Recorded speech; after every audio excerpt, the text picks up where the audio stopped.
जहां के teachers under salaried हैं, कम सैलरी मिलती है, वर्क ज़्यादा है, वहां पर अपने बच्चे को एडमिशन कराने से बचें। अगर किसी स्कूल में नॉन अटेंडिंग एडमिशंस चल रहे हैं, जहां पर टीचर्स के ऊपर अनप्रोफेशनल वर्क थोपा जाता है, यानी आप पढ़ा भी रहे हैं बच्चे को, क्लासेस के बच्चों की इवैल्यूएशन भी कर रहे हैं, पेपर भी चेक कर रहे हैं, और साथ में आपको स्कूल कहता है कि आप बच्चों के पेरेंट्स को फोन करके पूछिए आपकी फीस टाइम पे नहीं आई। This is not the work of the teachers. Bharat के 65% टीचर्स ओवरबर्डन्ड हैं, स्ट्रेस्ड हैं, जहां पर टीचर्स को ज्यादा देर तक बिना बात के रोका जाए। प्राइवेट स्कूल में एक प्रिंसिपल वीआईपी से ज्यादा इंपॉर्टेंट बना हुआ है। गेट के सिक्योरिटी गार्ड से लेकर प्रिंसिपल के कमरे के बाहर बैठा हुआ कोऑर्डिनेटर या उसका पर्सनल असिस्टेंट, सबको यह पंचायत करनी है क्यों मिलना है आपने प्रिंसिपल से, कि आज क्लास के ग्रुप्स बना दिए जाते हैं और हर टीचर के प्राइवेट फोन नंबर्स उस ग्रुप के साथ जोड़ दिए जाते हैं। शाम को 7 बजे एक फीमेल टीचर के पास किसी अनन्या नाम की 3rd ग्रेड की लड़की के फादर का फोन आता है कि उस टीचर की पर्सनल लाइफ, फैमिली लाइफ या प्रोफेशनल लाइफ पर क्या इफेक्ट होगा। जिस स्कूल्स के टीचर्स अनएथिकल तरीके से अपनी टीचिंग के साथ साथ कोई रेगुलर कोर्स कर रहे हैं, जैसे बीएड कर रहा है कोई टीचर जो खुद ही अनएथिकल प्रैक्टिस करके अपनी क्वालिफिकेशन हासिल कर रहा है, तो कैसे आपके बच्चे को एजुकेट कर सकता है। हम भूल जाते हैं ये देखते हुए अपने बच्चे के लिए स्कूल की, वहां के टीचर्स की क्वालिफिकेशन क्या है, पर बच्चे बताएं कि हर चीज के पैसे मांगे जाते हैं, वो भी दुगने तिगने दाम पर। 50 रुपए की फोटो खींची, फोटोग्राफर 50 रुपए ले रहा है, लेकिन स्कूल कहता है फोटो यहीं से मिलेगी, हम आपको 400 रुपए में देंगे। जहां पर हर छोटा डिसीजन लेने में प्रिंसिपल असमर्थ है, वो सोचता है, वो कहता है कि रुक जाइए मैं जरा भी प्रधान जी से पूछता हूं। 8 से 9 किलोमीटर की दूरी या 45 मिनट की दूरी से ज्यादा स्कूल नहीं होना चाहिए। कि टीचर्स को सैलरी दी जाती है चेक से और वापस ली जाती है कैश में। जिस स्कूल्स में इस तरह की अनएथिकल प्रैक्टिस सुनने को मिले, जहां पर हर 2 महीने में 3 महीने में प्रिंसिपल चेंज हो रहा है। अगर कोई स्कूल 1-2 बच्चे को ही प्रमोट कर रहा है, सुनंदिनी ही लेक्चर देगी, सुनंदिनी ही डांस करेगी। कोई भी स्कूल सिर्फ नाम से इंटरनेशनल नहीं होता। अगर हम बच्चे का नाम एल्बर्ट आइंस्टीन रखते हैं, इसका मतलब वो आइंस्टीन नहीं बन जाएगा। स्टूडेंट्स को कैसे पहचाने? जो बच्चे सिंगल जेंडर स्कूल में पढ़ते हैं, उनकी कम्युनिकेशन स्किल्स और कॉन्फिडेंस में लैकिंग पाई गई, बोर्ड कैसे डिसाइड करें होगा। आजकल स्कूल में ट्रेंड चला हुआ है, अपने बच्चों को हम नासा में लेके जाते हैं। जो बच्चा 3-3 लाख रुपए दे देगा उसको तो नासा ले गए, और जो नहीं दे पाया वो बच्चे बेचारे अपने पेरेंट्स को तंग करते हैं, हमें 3 लाख रुपए दो, नहीं है, क्यों नहीं है, वो देखो वो जा रहा है, भाई तुम इसरो में ले जाओ। हम इंग्लिश मीडियम स्कूल में डाल देते हैं बच्चे को, घर का माहौल वो है नहीं, टीचर उसको वो कम्युनिकेट ही नहीं कर पाता। सिर्फ इंग्लिश सिखाने के लिए स्कूल मत भेजिए, उसको सब्जेक्ट्स के फंडा भी क्लियर करने। किसी भी आईएएस को आज तक नोबेल प्राइज नहीं मिला, और ना ही किसी नोबेल प्राइज जीते हुए व्यक्ति ने ये सोचा कि क्यों ना मैं यूपीएससी की परीक्षा देकर आईएएस ही बन जाऊं। भारत में लगभग 15 लाख स्कूल्स हैं, कौन सा स्कूल चूज करें? भारत में लगभग 15 लाख स्कूल्स हैं, जिसके अंदर 1.5 लाख सेकेंडरी स्कूल्स और लगभग 1.5 लाख ही हायर सेकेंडरी स्कूल्स हैं। इन 15 लाख स्कूल्स में थे 5 लाख के करीब प्राइवेट या अनएडेड स्कूल्स हैं, जिन्हें सरकार से किसी भी प्रकार की सहायता प्राप्त नहीं है। वैसे तो बेस्ट स्कूल का कोई कंसेप्ट नहीं होता, क्योंकि हमारे सामने वो एग्जाम्पल्स भी हैं, उन बच्चों के एग्जाम्पल्स भी हैं जो स्कूल से ड्रॉप आउट होने के बावजूद भी इस मुकाम तक पहुंचे कि पूरी दुनिया उनसे परिचित है। चाहे वो थॉमस अल्वा एडिसन हो जिन्होंने बल्ब का आविष्कार किया, चाहे वो राइट ब्रदर्स हो जिन्होंने हवाई जहाज का आविष्कार किया, चाहे वो बिल गेट्स हो जो कभी दुनिया की सबसे अमीर आदमी की लिस्ट में सबसे पहले पायदान पर थे, चाहे वो माइकल डेल हो जिन्होंने डेल कंप्यूटर्स के अंदर महत्वपूर्ण योगदान दिया, और आज भी डेल कंप्यूटर्स हम अपने लैपटॉप्स के रूप में और डेस्कटॉप्स के रूप में यूज़ करते हैं। लेकिन हमारे बच्चे को तो हमने नोबेल प्राइज़ थोड़ा ना दिलाना है, हमने तो उसको यूपीएससी क्लियर करवाना है, आईएएस बनाना है, डॉक्टर बनाना है, जुडिशरी के एग्ज़ाम्स क्लियर कराने हैं, ताकि उसका अच्छा रिश्ता हो सके, उसकी अच्छी फैमिली सेटल हो सके और उसकी लाइफ सेट हो सके। तो ऐसे में हमें बहुत ज़रूरी है जानना कि कैसे चूज़ करना है बेस्ट स्कूल, जहां हर प्राइवेट स्कूल इस दौड़ में लगा हुआ है खुद को बेस्ट दिखाने की। लेकिन सोचने वाली बात एक और भी है जो शायद हम भूल जाते हैं, कि किसी भी आईएएस को आज तक नोबेल प्राइज़ नहीं मिला, और ना ही किसी नोबेल प्राइज़ जीते हुए व्यक्ति ने ये सोचा कि क्यों ना मैं यूपीएससी की परीक्षा देकर आईएएस ही बन जाऊं, कि मैं इतना इंटेलिजेंट हूं, अब मैं अपने सब्जेक्ट में एक्सपर्ट हो चुका हूं। तो आइए देखते हैं कि किस गलतफहमी में अक्सर हम शिकार होकर गलत स्कूल को चूज़ कर बैठते हैं।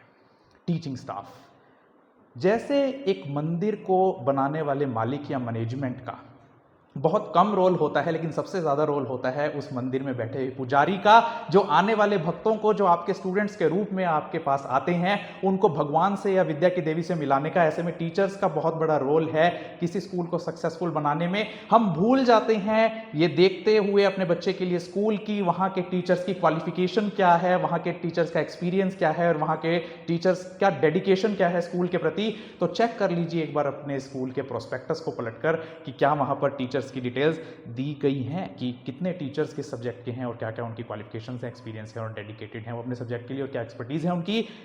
कैसे बचें या कैसे पहचानें उन स्कूल्स को जहां पर हमें अपने स्कूल को चूज करते हुए सतर्क रहना है। नंबर 1, जहां के टीचर्स अंडर सैलरीड हैं, कम सैलरी मिलती है, वर्क ज़्यादा है, वहाँ पर अपने बच्चे को एडमिशन कराने से बचें। जहाँ पर टीचर्स को ज़्यादा देर तक बिना बात के रोका जाए, काम हो चुका, छुट्टी हो चुकी, लेकिन टीचर्स वहाँ पर बैठे हैं, वेट कर रहे हैं 3 बजे तक, 4 बजे तक वो घर नहीं पहुँच पा रहे हैं, वहाँ पर रोका जा रहा है। इसका कारण ये कि नेशनल अचीवमेंट सर्वे 2021 की एक रिपोर्ट के दौरान ये पता लगा, सामने आया कि भारत के 65% टीचर्स ओवरबर्डन्ड हैं, स्ट्रेस्ड हैं, जिसकी वजह से सीधी इफेक्ट पड़ता है उनकी टीचिंग क्वालिटी पर, उनके लाइफस्टाइल पर।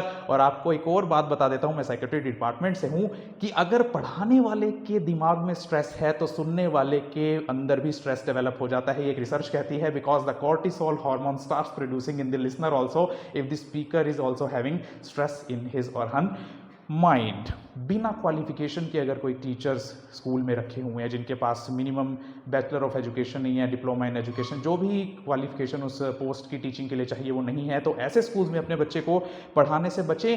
जिस स्कूल्स के टीचर्स अनएथिकल तरीके से अपनी टीचिंग के साथ साथ कोई रेगुलर कोर्स कर रहे हैं, जैसे बीएड कर रहा है कोई टीचर जो खुद ही अनएथिकल प्रैक्टिस करके अपनी क्वालिफिकेशन हासिल कर रहा है, तो कैसे आपके बच्चे को वो एजुकेट कर सकता है या एथिक्स दे सकता है जहां पर टीचर्स की रिस्पेक्ट ना हो। जिस स्कूल के अंदर टीचर्स की रिस्पेक्ट ना हो, बच्चे के सामने, प्रिंसिपल के सामने, मैनेजमेंट के सामने उसे ये दिखाया जाए कि you are employed here, you have to do this because you are paid here, ऐसे स्कूल्स में अपने बच्चों को एडमिशन कराने से बचें। जिस स्कूल में एडिक्वेट फैसिलिटीज ना हो टीचर के लिए, मैं जाता हूं कई स्कूल्स में या कई बार सुनने को मिलता है पेरेंट्स से ही कि टीचर्स के लिए वहां पर चेयर नहीं रखी गई है क्लास में, टीचर बैठ ना जाए, टीचर सो ना जाए, टीचर कहीं पढ़ाई से उसका ध्यान ना हट जाए, जिस वजह से टीचर्स के अंदर कई तरह की मेडिकल हेल्थ प्रॉब्लम्स, चाहे वो ऑस्टियो जो अपने जॉइंट से रिलेटेड प्रॉब्लम्स हैं वो डेवलप होने लगी हैं, जॉइंट पेन डेवलप होने लगा है, या एंकल्स में स्वेलिंग्स डेवलप होने लगी हैं। तो हमें बच्चे को डिजाइन करते हुए, तैयार करते हुए टीचर को खराब नहीं करना है। We have to produce best students, not best teachers. तो ऐसे स्कूल्स में अपने बच्चे को एडमिशन कराने से बचे जहां पर प्रॉपर रिक्रूटमेंट प्रोसेस ना हो, देखा ही ना जाए, फॉर्म ही ना भराया जाए, शॉर्टलिस्ट ही ना किया जाए, किस बेस पे हम टीचर को रख रहे हैं, अच्छा उसका फोन आ गया था इसलिए मैंने उसको रख लिया, अच्छा ये मेरी कम्युनिटी सी है इसलिए उसको रख लिया, या कोई बात नहीं पैसे कम देने हैं किसी को भी रख लो। ऐसे स्कूल्स में अपने बच्चों को एडमिशन कराने से बचे जिस स्कूल में शॉर्टेज ऑफ स्टाफ है, टीचर्स ही नहीं है, टीचर चाहिए 4 लेकिन है वहां पर 1, वही एक टीचर सभी क्लासेस को ले रहा है, तो वो कैसे सब बच्चों को पढ़ा पाएगा। और एक आरटीआई की सूचना के अनुसार ये पता लगा कि private institutions or the private schools in India are spending less than 10% average of their total annual income। 10% से भी कम टीचर्स की सैलरी पर खर्च किया जाता है। और कई स्कूल से तो ये रिपोर्ट मिली, ये एक डॉक्यूमेंटेड फैक्ट है हिंदुस्तान टाइम्स की, न्यूज़पेपर की भी और कई अदर न्यूज़पेपर्स की भी, कि टीचर्स को सैलरी दी जाती है चेक से और वापस ली जाती है कैश में। जिस स्कूल्स में इस तरह की अनएथिकल प्रैक्टिस सुनने को मिले, जहां पर टीचर की सैलरी डिडक्ट करके वापस ली जा रही है, ऐसे स्कूल्स में अपने बच्चे को एडमिशन कराने से बचें। जहां पर टीचर्स के ऊपर अनप्रोफेशनल वर्क थोपा जाता है, यानी आप पढ़ा भी रहे हैं बच्चे को, क्लासेस के बच्चों की इवैल्यूएशन भी कर रहे हैं, पेपर भी चेक कर रहे हैं, और साथ में आपको स्कूल कहता है कि आप बच्चों के पेरेंट्स को फोन करके पूछिए आपकी फीस टाइम पे नहीं आई। This is not the work of the teachers. तो अगर स्कूल में इस तरह की अनप्रोफेशनल चीज टीचर से कराई जा रही है तो ऐसे स्कूल में बच्चों को एडमिशन कराने से बचें।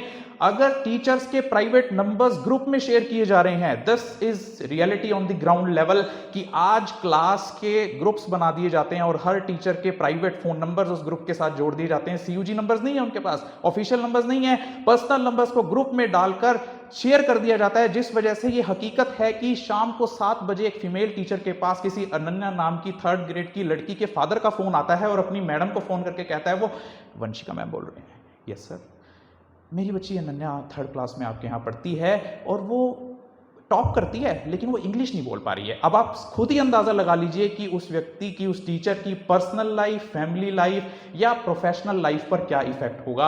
आप खुद सोचते देखिए, बोर तो नहीं हो रहे ना। प्रिंसिपल, जैसे सभी पुजारियों का एक मठाधीश होता है, उसको एक कंट्रोल करने वाला एक सेंटर होता है, एपी सेंटर होता है, वैसे ही टीचर्स को चलाने के लिए सबसे इंपॉर्टेंट जो व्यक्ति किसी स्कूल में होता है वो होता है प्रिंसिपल, जिसके पास हरे रंग का पेन होता है।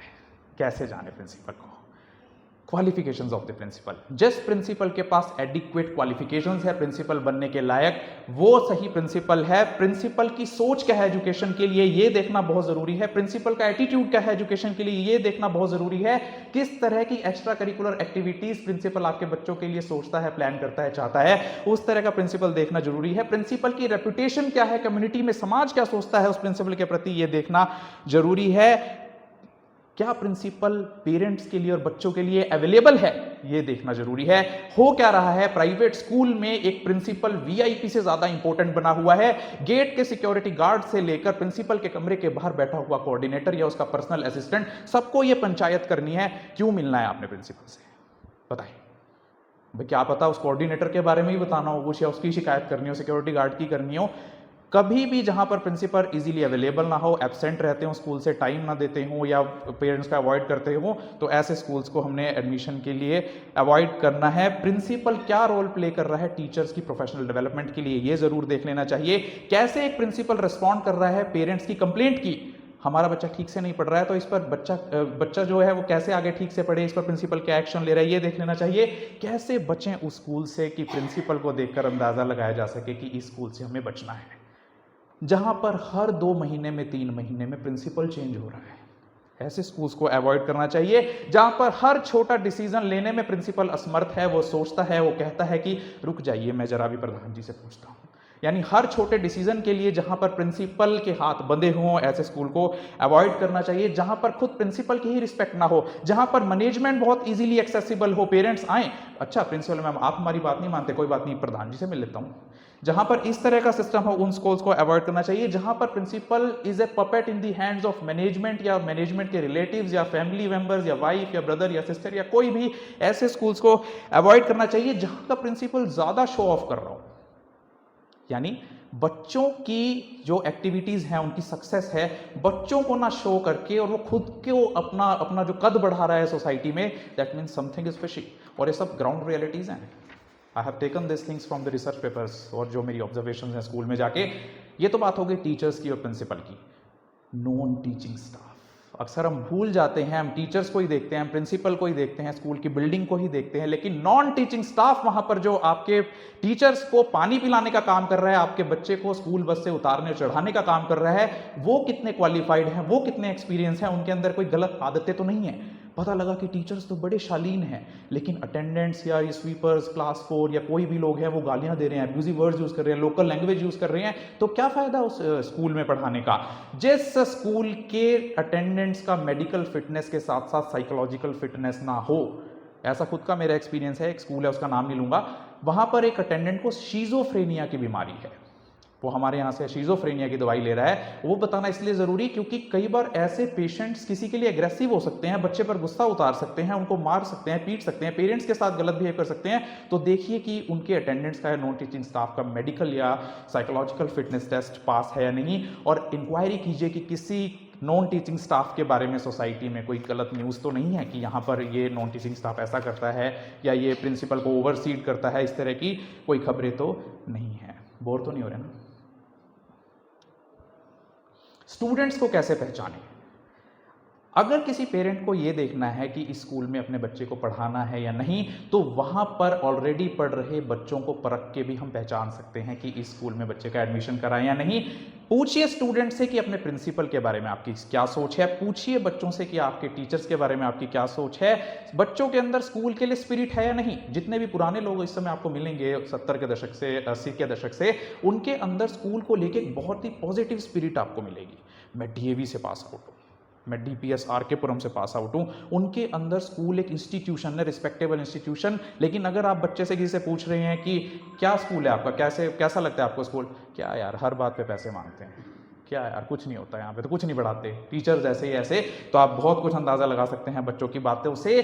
स्टूडेंट स्कूल के टाइम पर सेफ एंड सिक्योर फील करते हैं कि नहीं टीचिंग के दौरान, ये पूछना बहुत जरूरी है। बच्चे ऐसे स्टूडेंट्स, बच्चे ऐसे स्कूल से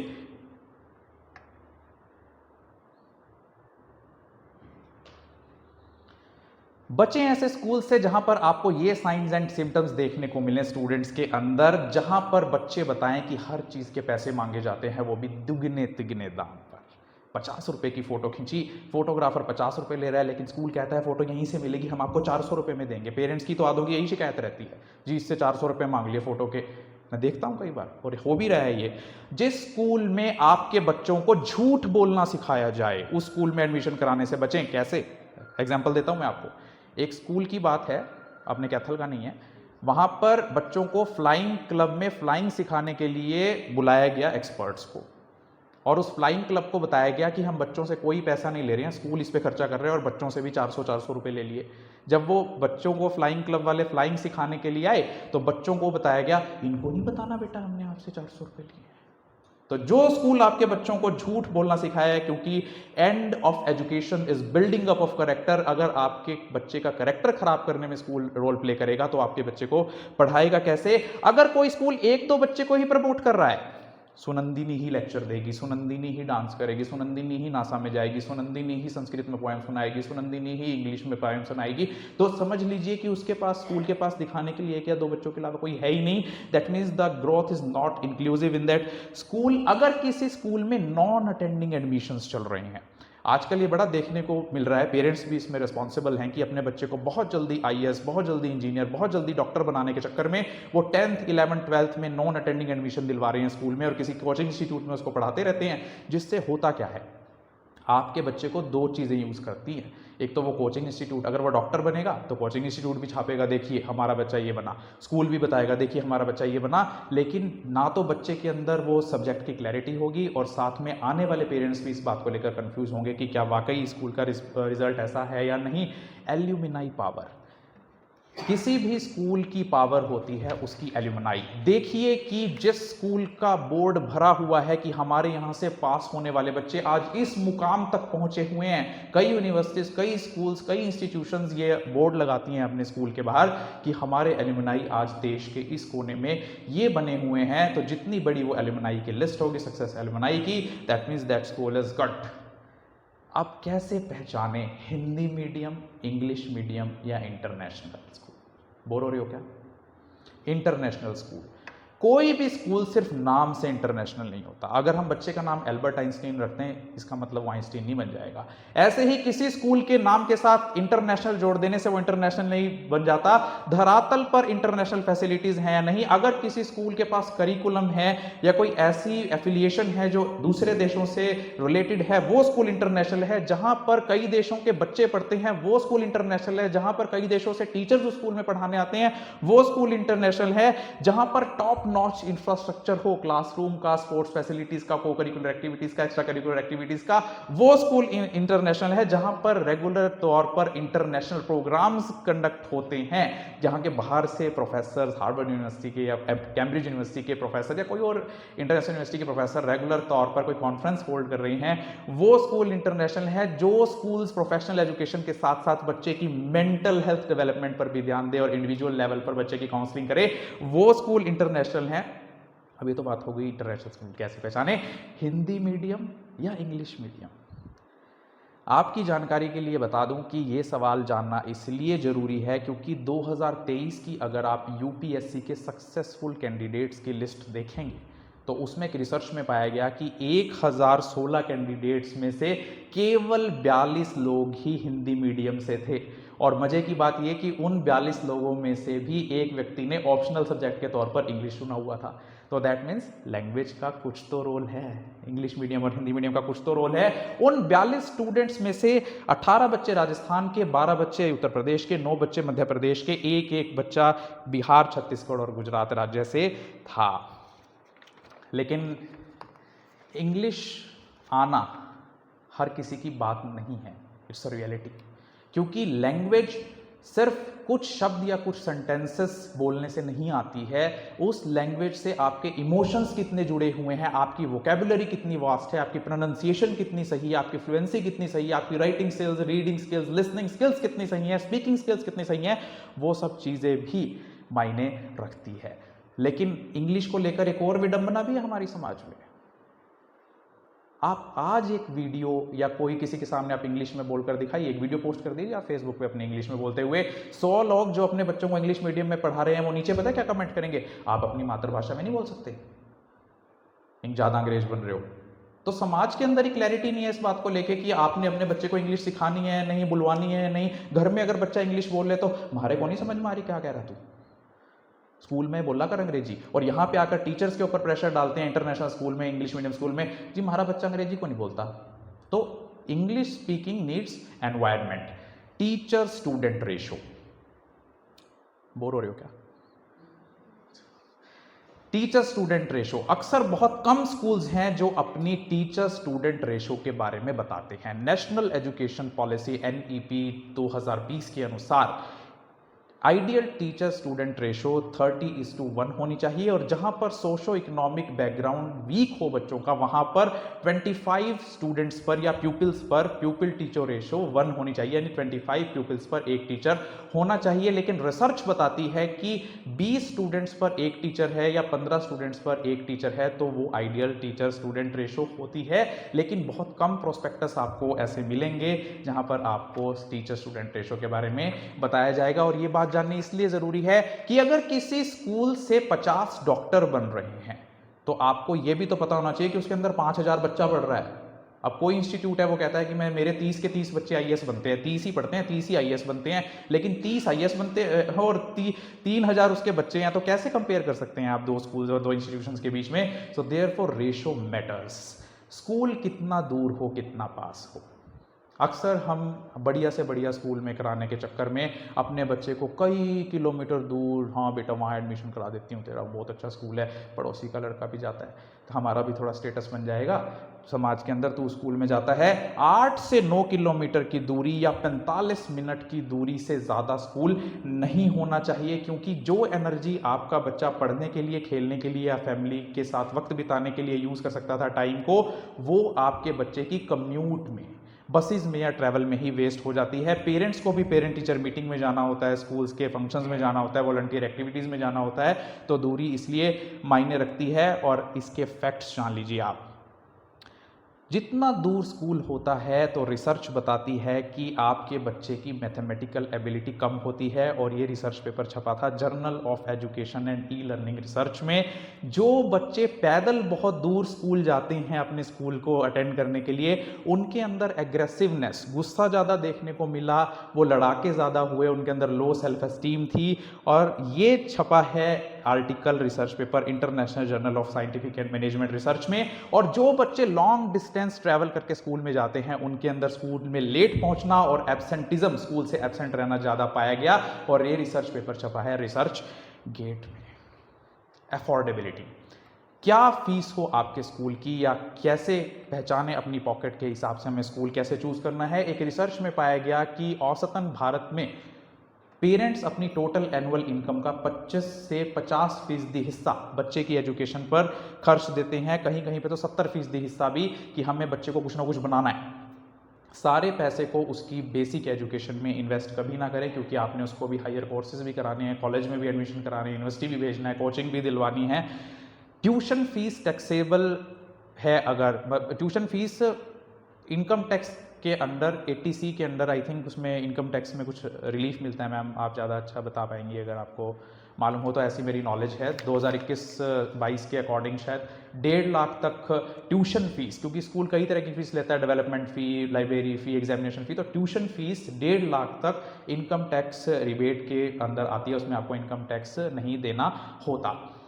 कोएड चुने स्कूल या सिंगल जेंडर, अक्सर हम अपने बच्चे के लिए सिंगल जेंडर स्कूल ढूंढते हैं कि चलो बॉयज़ का स्कूल है अपने लड़के को यहाँ करा देता हूँ, लड़कियों का स्कूल है अपनी लड़की को यहाँ करा देता हूँ, कंफर्टेबल रहेगी, ठीक से पढ़ लेगी, कोई और दिक्कत नहीं आएगी। लेकिन एक रिसर्च बताती है कि जो बच्चे सिंगल जेंडर स्कूल में पढ़ते हैं उनकी कम्युनिकेशन स्किल्स और कॉन्फिडेंस में लैकिंग पाई गई जब वो अपने अपोजिट जेंडर्स या अपोजिट सेक्सेस के कॉन्टेक्ट में आए। क्योंकि आपके बच्चे को स्कूल से निकल के सोसाइटी को फेस करना है, जब वो सोसाइटी में जॉब करेंगे, जब उनकी मैरिज होगी या प्रोफेशनल या एकेडमिक पर्पस के लिए जब वो बाहर निकलेंगे, तो सिंगल जेंडर स्कूल से पढ़े हुए बच्चे के अंदर कॉन्फिडेंस और कम्युनिकेशन स्किल्स लैक पाई गई। तो इसलिए कोशिश कीजिए कि स्कूल कोएड ही हो, जिस स्कूल के अंदर करियर गाइडेंस प्रोवाइड की जाती है। मेरे पास एक स्कूल से एक बच्ची का फ़ोन आया, 12th पास कर चुकी है, सर मुझे IAS बनना है। बहुत अच्छी बात है, आप बनिए, लेकिन उससे पहले है ना मैं डॉक्टर बनना चाहती हूँ और इससे बारे में आपसे पूछना चाहती हूँ। और मैं कहा और क्या इंटरेस्ट है, और इसके अलावा मुझे डांस बहुत अच्छा आता है, मैं वायरल भी होना चाहती हूँ। आजकल बच्चे पर 3 तरह का प्रेशर है। एक तो IAS बनने का, क्योंकि हमने उसको इतनी प्रखरता से, प्रमुखता से बच्चों के दिमाग में बिठा दिया है कि अगर आप IAS हो तो आप सबसे ज़्यादा सक्सेसफुल हो, सबसे ज़्यादा आपकी रिस्पेक्ट है। फिर हमें उसको डॉक्टर भी बनाना है ताकि नाम के आगे डॉक्टर लग जाए, और फिर हमें उसे वायरल भी करना है। आजकल सोशल मीडिया का ज़माना है, TikTok, YouTube, Snapchat, Facebook, Instagram, तो बच्चा हमारा फेमस भी होना चाहिए। तो अपने बच्चे को इन 3 प्रेशर से छुटकारा दिलाओ, और जिस स्कूल के अंदर करियर गाइडेंस 10th क्लास से या 9th क्लास से ही शुरू हो जाए, उस स्कूल में अपने बच्चे को एडमिशन कराओ। बोर्ड कैसे डिसाइड करें? बोर हो रहे हो क्या? यस और नो? बोर्ड कैसे डिसाइड करें? हमारे भारत में एक तो है central board of secondary education CBSE, जिसकी स्थापना सन 1962 में हुई थी, और ये मेन फोकस करता है बच्चे की साइंस पर, मैथमेटिक्स पर, joint entrance examinations for engineering पर, या नेशनल एंट्रेंस एग्जामिनेशन टेस्ट जो होता है नीट, मेडिकल का, उस पर जोर देता है। और ये इंग्लिश और हिंदी दोनों मीडियम में काम करता है। अक्सर आपके स्कूल से शिकायत रहती है कि ये इंग्लिश में कम अच्छा है, इंग्लिश की स्किल्स इसकी कम है, तो उसके लिए आप ICSE बोर्ड को प्रेफर करें, जो है the Indian certificate of secondary education, जिसकी स्थापना CBSE से भी पहले हुई थी सन 1958 में, जिसके अंदर स्ट्रॉन्ग फोकस होता है इंग्लिश के अंदर, इंग्लिश प्रोफिशिएंसी के अंदर, एनालिटिकल स्टडी के अंदर। एक होता है इंटरनेशनल बैकैलरिएट, IB बोर्ड होता है ये, और ये जिनीवा स्विट्जरलैंड बेस्ड है। 1968 में इसकी स्थापना हुई थी। अगर आप अपने बच्चे के अंदर स्ट्रॉन्ग एकेडमिक स्किल्स चाहते हैं, क्रिटिकल थिंकिंग उसके अंदर डेवलप हो, एबिलिटीज उसके अंदर डेवलप हो, ग्लोबल पर्सपेक्टिव, आप ये कहते हैं ना अक्सर कि हमारा बच्चा यहाँ तो ठीक परफॉर्म कर रहा है, लेकिन क्या ये वर्ल्ड स्टेज पर, बहुत कम पेरेंट्स हैं जो ये सोचते हैं कि हमारा बच्चा वर्ल्ड स्टेज पर कैसे परफॉर्म करेगा, उनके साथ कैसे इंटरेक्ट करेगा। तो जो अपने बच्चे को ग्लोबल पर्सपेक्टिव से ग्रो करना चाहते हैं, वो इंटरनेशनल बैकैलरिएट इस बोर्ड में अपने बच्चे को दाखिला दिला सकते हैं, जिसके अंदर 4 तरह के प्रोग्राम्स होते हैं। प्राइमरी ईयर प्रोग्राम 3 से 12 साल तक के बच्चे के लिए, मिडिल ईयर प्रोग्राम 12 से 16 साल तक के बच्चे के लिए, डिप्लोमा प्रोग्राम 16 से 19 साल तक के बच्चे के लिए, और करियर रिलेटेड प्रोग्राम CRP 16 से 19 साल तक के बच्चे के लिए। एक बोर्ड होता है कैम्ब्रिज इंटरनेशनल एजुकेशन, या CIE, या IGCSE, international journal certificate of secondary education, जो एफिलिएटेड है कैम्ब्रिज यूनाइटेड किंगडम से, और इसकी स्थापना सन 1988 में हुई थी। उसके बाद आते, और ये लार्जेस्ट प्रोवाइडर है एजुकेशन का, जो ये कैम्ब्रिज इंटरनेशनल एजुकेशन है, या जो IGCSE है। उसके बाद आते हैं अपने state boards, Haryana board, Gujarat board, Uttarakhand board, Punjab board, जहाँ हम अपने बच्चों को एडमिशन कराते हैं। सेफ्टी एंड सिक्योरिटी, अगर आपके स्कूल कैंपस में CCTV सर्वेलेंस है, कंट्रोल्ड एक्सेस है, कंट्रोल्ड एक्सेस मतलब कौन आ जा सकता है, इस बात पर बहुत अच्छा DPS में तो बहुत अच्छा मेंटेन किया हुआ है। यहाँ पर कई और स्कूल्स हैं भी सिक्योरिटी को लेकर काफ़ी अच्छे मेजर्स हैं। एमरजेंसी पे स्टाफ की ट्रेनिंग है या नहीं, अगर कोई एमरजेंसी कंडीशन आ जाए, अर्थक्वेक आ जाए, फायर आ जाए, स्टाफ को कितना ट्रेन किया गया है, फायर सेफ्टी मैकेनिज्म्स हैं या नहीं, एंटी बुलिंग पॉलिसी है कि नहीं। अक्सर स्कूल में सब कुछ ठीक होता है, लेकिन जो स्टूडेंट्स का आपस में बिहेवियर होता है, पता लग रहा है कि कोई बड़ी क्लास का बच्चा या सेम क्लास का बच्चा आपके बच्चे को धमका रहा है, तो ऐसे में एंटी बुलिंग पॉलिसी क्या है? स्कूल की मेडिकल फैसिलिटी, जिसको लगभग सभी स्कूल्स इग्नोर करते हैं। पोस्ट होती है डॉक्टर की या नर्स की, काउंसलर की, साइकोलॉजिस्ट की, लेकिन उसको फिल नहीं करते हैं। ये सोचते हैं इस पोस्ट को भर के क्या करेंगे, एक तो हमारे पैसे जाएंगे, ऊपर से इसका यूज़ तो होता नहीं। लेकिन ये सबसे गलत धारणा है। मेडिकल फैसिलिटी जिस स्कूल में ना हो, डॉक्टर, फार्मासिस्ट या साइकोलॉजिस्ट, उस स्कूल में अपने बच्चे को एडमिशन कराने से बचें। जिस स्कूल के अंदर ड्रग्स, अल्कोहल जैसी चीज़ें पाई जाती हों या ऐसा सुना हो आपने, उस स्कूल में अपने बच्चे को कभी एडमिशन ना कराएं। क्या मैकेनिज्म है स्कूल के पास किसी वायलेंस को रोकने के लिए? अगर दो बच्चों में मारपीट हो रही है तो कैसे वो स्कूल रोकता है, और कैसे अपने स्कूल के बच्चों के पेरेंट्स को स्कूल नोटिफाई करता है in case of emergency situation, ये जानना भी बहुत ज़रूरी है। अनबायस्ड को curricular and extra curricular activities. को करिकुलर एक्टिविटीज़ वो होती हैं जो एक्टिविटीज़ आपके बच्चे की एकेडमिक को अच्छा बनाने के लिए काम करती हैं, और एक्स्ट्रा करिकुलर एक्टिविटीज़ वो होती हैं जो बच्चे के इंटरेस्ट पे डिपेंड करती हैं कि जी मुझे डांस आता है, मैं डांस सीख लूँ क्या। को करिकुलर एक्टिविटीज़ अगर स्कूल सब बच्चों को इंक्लूड करता है, that means that is a good school. अक्सर आपने देखा होगा आजकल स्कूल्स में ट्रेंड चला हुआ है, अपने बच्चों को हम नासा में लेके जाते हैं। जो बच्चा 3-3 लाख रुपए दे देगा उसको तो नासा ले गए, और जो नहीं दे पाया वो बच्चे बेचारे अपने पेरेंट्स को तंग करते हैं, हमें 3 लाख रुपए दो, नहीं है क्यों नहीं है, वो देखो वो जा रहा है। भाई तुम इसरो में ले जाओ, इंडियन स्पेस रिसर्च ऑर्गेनाइजेशन भी तो है। मोटिवेशन अगर किसी बच्चे को लेनी है ना तो वो इसरो से भी ले सकता है, और जिसने नहीं लेनी और जिसने यही सोचना है कि मुझे वीज़ा लगवाना है यूएसए का, तो वो नासा जाए, बहुत मुबारक उसको। जिस स्कूल में पैसे आड़े आए किसी बच्चे की को करिकुलर एक्टिविटीज़ में, अक्सर कई स्कूल्स क्या करते हैं कि ट्यूशन फीस ले रहे हैं, उनको पढ़ा अच्छा रहे हैं, लेकिन कोई टेनिस अकेडमी खोल दी, कोई बैडमिंटन अकेडमी खोल दी, लेकिन इसकी आपको अलग से पैसे देने हैं। तो ऐसे स्कूल्स को अवॉइड करना है। ऐसा भी नहीं कि सारा दिन स्कूल्स में को करिकुलर एक्टिविटीज़ ही हों। अदरवाइज आजकल क्या लगा हुआ है कि अपने फेसबुक पेज को चलाने के लिए स्कूल हर तीसरे दिन कोई ना कोई एक्टिविटी कराता रहता है, जिसके अंदर सारे टीचर्स लगे हुए हैं। आज जी हमारा बच्चा स्विमिंग पूल में, और पेरेंट्स भी देखते के खुश होते रहते, देखा हमारा स्कूल कितना अच्छा कर रहा है, देखा हमारा बच्चा कितने बढ़िया स्कूल में पढ़ रहा है। But excess of everything is bad, nothing is good, nothing is bad, but excess of everything is bad. अगर किसी स्कूल में बिल्कुल भी एक्स्ट्रा करिकुलर एक्टिविटीज़ नहीं कराई जाती, कई स्कूल्स ऐसे हैं हम तो नहीं अलाउ करते ना, अपने बच्चों को हम कहीं भेजते, रिजल्ट कैसे आएगा, एकेडमिक परफॉर्मेंस कैसे होगी, एक्सीलेंस कैसे होगी, ये नचाते फिरेंगे क्या बच्चों को। यहाँ हो जाती हैं जो एक्टिविटीज़ हैं। जो school extra curricular activities avoid करता है वो जान लीजिए कि एक्स्ट्रा करिकुलर एक्टिविटीज़ का क्या फ़ायदा होता है। बच्चे के अंदर एकेडमिक अचीवमेंट बढ़ती है, सोशल डेवलपमेंट बढ़ती है, कम्युनिटी में इन्वॉल्वमेंट उसकी बढ़ती है, और कैरेक्टर डेवलपमेंट उस बच्चे का होता है। इंफ्रास्ट्रक्चर ऑफ द स्कूल, जिस स्कूल के पास स्पेशियस क्लासरूम हो, जिस स्कूल के पास लाइब्रेरी हो।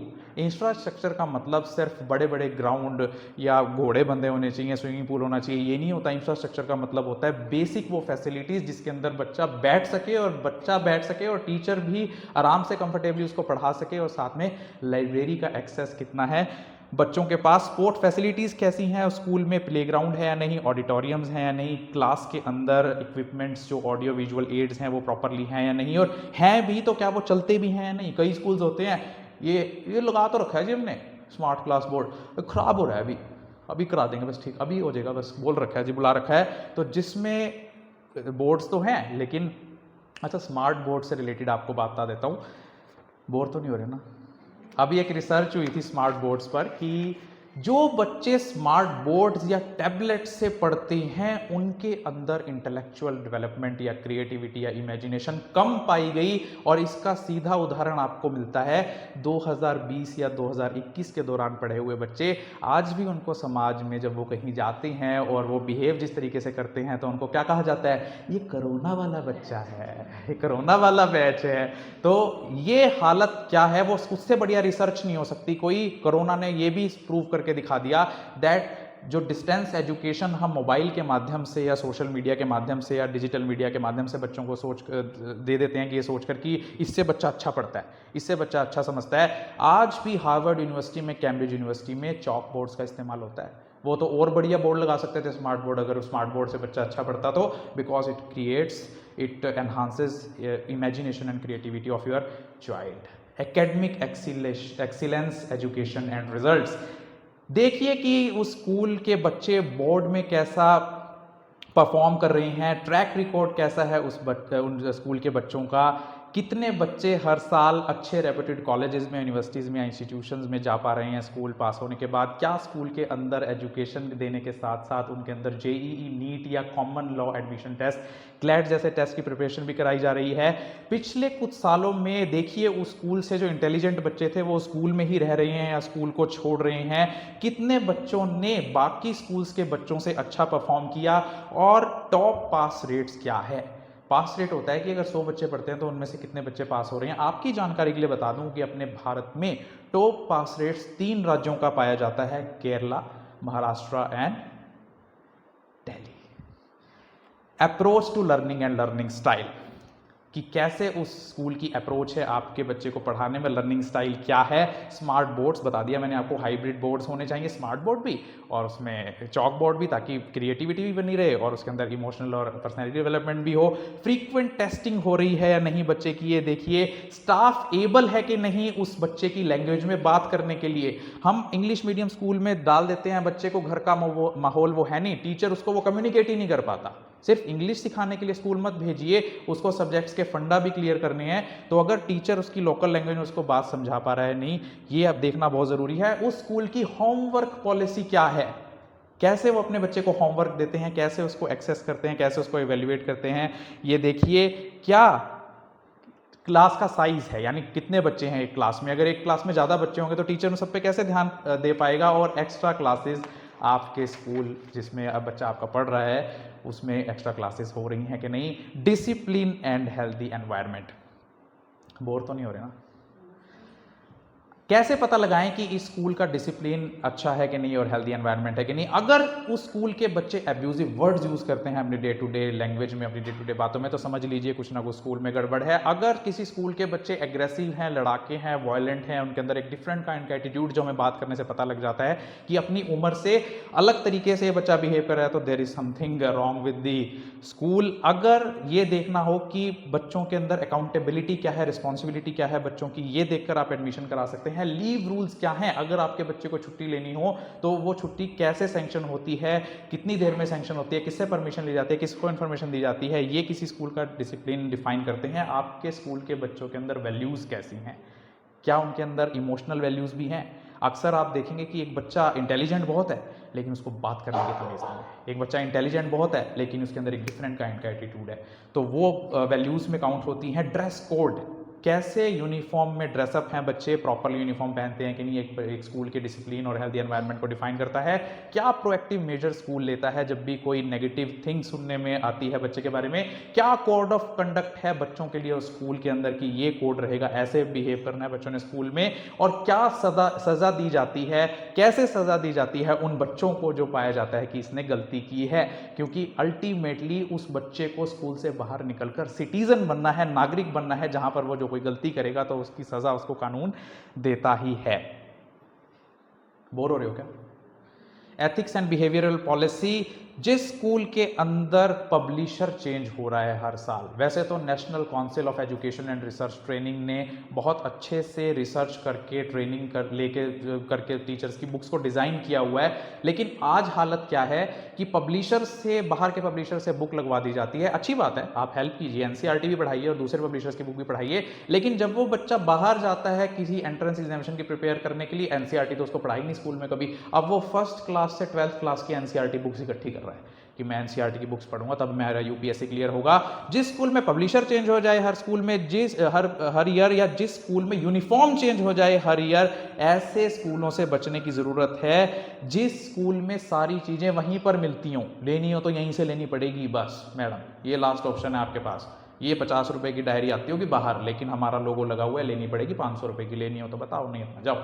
ऐसे स्कूल से बचें जहां पर प्रिंसिपल पॉलिटिकल एक्टिविटीज में इन्वॉल्व हो।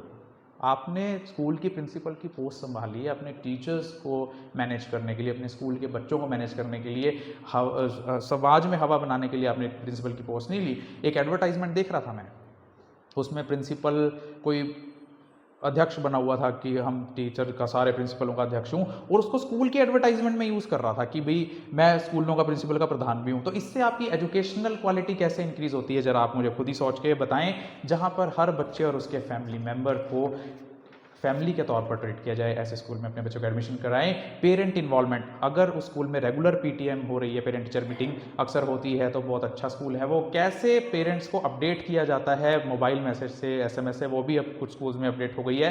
क्लियर एंड फ्रीक्वेंट टॉक्स, जो बात करनी है क्लियर, घुमा फिरा के नहीं। यूनिफॉर्म के पैसे नहीं, यूनिफॉर्म के ये नहीं कि जी उसके बहाने किसी और चीज़ में पैसे ले लिए। Clear and frequent talks. और इस बीच हम भूल जाते हैं बच्चे को। कैसे पहचानें आपके बच्चे को कैसा स्कूल चाहिए? नीड एंड लर्निंग स्टाइल्स के बेस पे देखें क्या आपके बच्चे को आर्ट्स पसंद है, स्पोर्ट्स पसंद है, मैथमेटिक्स में वो स्ट्रगल कर रहा है कि नहीं, या आपके बच्चे की स्पेशल लर्निंग नीड्स हैं। अक्सर हम अपने बच्चे को साइकेट्रिस्ट के पास, साइकोलॉजिस्ट के पास जब लेकर जाते हैं जब बहुत देर हो चुकी होती है। उसकी ब्रेन की डेवलपमेंट को हर पेरेंट बहुत ही अर्ली स्टेज में डायग्नोस कर सकता है कि there is something wrong with my child. अगर वो किसी एक प्रॉपर एज में नहीं पढ़ पा रहा है, क्या पता आपके बच्चे को ऑटिज्म हो, क्या पता आपके बच्चे को attention deficit hyper activity disorder हो, क्या पता आपके बच्चे को कोई ऐसी डिजीज हो, कोई सिंड्रोम हो, तो हम लोग एजुकेटेड तो है ही नहीं, हम तो बस स्मार्ट हैं, स्कूल ने पढ़ाना है, स्कूल ने करना है जो करना है और स्कूल पे ही थोप देते हैं सब कुछ। इंडिविजुअल अटेंशन आपके बच्चे को चाहिए, ये देखना जरूरी है। क्या आपके बच्चे को इंग्लिश इंप्रूवमेंट करनी है, ये देखना जरूरी है। और लर्निंग स्टाइल कैसे देखें अपने बच्चे का, देखें कि क्या आपका बच्चा देखने से समझता है, पढ़ने से समझता है, सुनने से समझता है, किसी चीज में एक्टिविटी में पार्टिसिपेट करने से समझता है, किसी डिस्कशन में पार्टिसिपेट करने से समझता है, फिजिकल एक्टिविटी से समझता है, लॉजिकल है, मैथमेटिकल है, म्यूजिकल है, आर्टिस्टिक है, अकेला समझता है या ग्रुप में समझता है। तो इससे आपको आपके बच्चे का लर्निंग स्टाइल पता लग जाएगा। वैसे तो कोई भी स्कूल छोटा या कोई भी स्कूल बड़ा नहीं होता, क्योंकि आपको हर किसी ना किसी स्कूल की सक्सेस स्टोरी मिल जाएगी जहाँ का बच्चा इंजीनियर भी बनता है बड़े लेवल का, पायलट भी बनता है, जज भी बनता है, प्राइम मिनिस्टर भी बनता है, प्रेसिडेंट भी बनता है। लेकिन फिर भी क्योंकि हम समाज के एक जागरूक नागरिक हैं, पैसा पेड़ पे नहीं उगता, अपनी जेब से दे रहे हैं, तो ऐसे में देखना बनता है कि किस स्कूल में हम बच्चे को एडमिशन दिला रहे हैं। और सही कहा है स्वामी विवेकानंद ने, that you have to grow from the inside to the out. No one can teach you, no one can make you spiritual. There is no other teacher but your own soul. Thank you very much.